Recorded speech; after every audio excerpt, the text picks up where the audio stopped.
ED ने रखी ऐसी दलील, जज साहब ही बोले अब तक के सबूत से दोषी लगते हैं संजय सिंह, नहीं मिलेगी जमानत। क्या 12 दिन बाद होगी केजरीवाल की भी गिरफ्तारी? विपश्यना में ध्यान लगाए सरजी पर सामने आई बड़ी जानकारी। पहले 2 नवंबर, फिर 22 दिसंबर और अब 3 जनवरी। क्या ये 3 तारीखें तय करेंगी केजरीवाल का सियासी भविष्य? जो संजय सिंह चिल्ला चिल्लाकर कहते थे मुझे जेल भेजो, मेरे खिलाफ सबूत जुटाओ, अब उनके खिलाफ ईडी ने ऐसे ऐसे सबूत ढूंढे हैं जिन्हें देखते ही जज साहब ने भी कह दिया कि इसे देखकर तो ये दोषी लगते हैं, जमानत नहीं मिलेगी। इस दौरान कोर्ट में और क्या क्या हुआ, ये सुनना हर उस व्यक्ति के लिए जरूरी है जो आम आदमी पार्टी के नेताओं को कट्टर ईमानदार समझती है। संजय सिंह के वकील ने दलील दी, ईडी ने जो 2 करोड़ रुपए लेने के आरोप लगाए हैं उससे जुड़े साक्ष्य नहीं रखे गए हैं, इसलिए हमारे मुंह वकील को जमानत मिलनी चाहिए।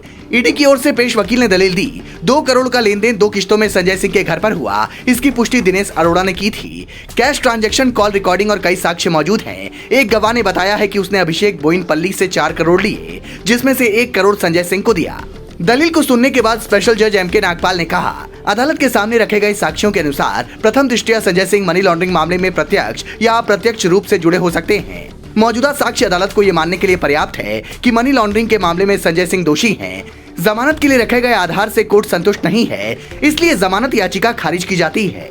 अदालत की यह टिप्पणी बताती है कि संजय सिंह की मुश्किलें अब बढ़ने वाली हैं। सिसोदिया की तरह उन्हें भी जल्दी जमानत नहीं मिलने वाली, जिसके बाद शक की सारी सुई केजरीवाल के पास पहुंच जाती है, क्योंकि शराब घोटाला मामले में ईडी लगातार उन्हें समन जारी कर रही है। 2 नवंबर को पेश नहीं हुए तो 22 दिसंबर को पेश होने के लिए ईडी ने बुलाया, लेकिन इस दिन भी नोटिस को गैर कानूनी बताकर सीएम केजरीवाल पेशी से बचते दिखे। ऐसा लग रहा है कि वो खुद ईडी के सामने नहीं जाना चाहते, क्योंकि उनके पास विपश्यना केंद्र में जाकर ध्यान करने के लिए 10 दिन का वक्त है। पर ईडी के सामने पेश होने से पहले बहानेबाजी बतियाने लग रहे हैं, इसलिए ईडी ने अब तीसरी बार नोटिस जारी कर 3 जनवरी को पूछताछ के लिए बुलाया है। अगर इस दिन भी केजरीवाल नहीं गए तो शायद उन्हें अरेस्ट किया जा सकता है, क्योंकि कानून के जानकार कहते हैं कि ईडी 3 नोटिस के बाद गिरफ्तारी के विकल्प पर सोच सकती है। मतलब 3 जनवरी को केजरीवाल क्या फैसला लेते हैं, इसी के आधार पर उनका सियासी भविष्य तय होगा। फिलहाल केजरीवाल का फोकस इंडिया गठबंधन को मजबूत करने पर है। उनके दिमाग में यही चल रहा होगा कि किसी भी तरह से 6 महीने तक ईडी को टाला जाए और अगले चुनाव में जी तोड़ मेहनत कर बीजेपी को हराया जाए, ताकि ईडी के नोटिस से मुक्ति मिल सके।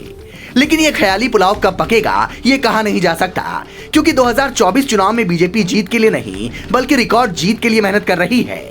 तो सवाल उठता है कि क्या 2024 की शुरुआत केजरीवाल के लिए तिहाड़ जेल से होगी? बड़े बड़े जानकार कहते हैं कि केजरीवाल को इस बात का पूरा डर है कि उनकी गिरफ्तारी हो सकती है, इसलिए मीडिया में महीनों पहले से माहौल बना रहे हैं। दिल्ली की जनता के बीच बीते दिनों उन्होंने सर्वे भी करवाया कि जेल जाना पड़े तो सरकार वहां से चलाऊं या नहीं, जिसके जवाब में करीब 90% जनता ने केजरीवाल की जेल कैबिनेट प्लान का समर्थन किया। ऐसा दावा आम आदमी पार्टी के कई बड़े नेताओं ने किया, पर सर्वे के सटीक आंकड़े जनता के सामने नहीं रखे। अगर आपसे भी ये पूछा जाए कि क्या केजरीवाल को जेल जाने के बाद वहीं से सरकार चलाना चाहिए या नैतिक तौर पर इस्तीफा दे देना चाहिए, क्योंकि इन्होंने वादा तो यही किया था कि अगर किसी पर आरोप लगा तो उससे तुरंत इस्तीफा ले लेंगे, और इन्होंने अपने कई मंत्रियों के साथ ऐसा किया भी। पर अब बात जब खुद पर आई तो सर्वे करवाने लगे।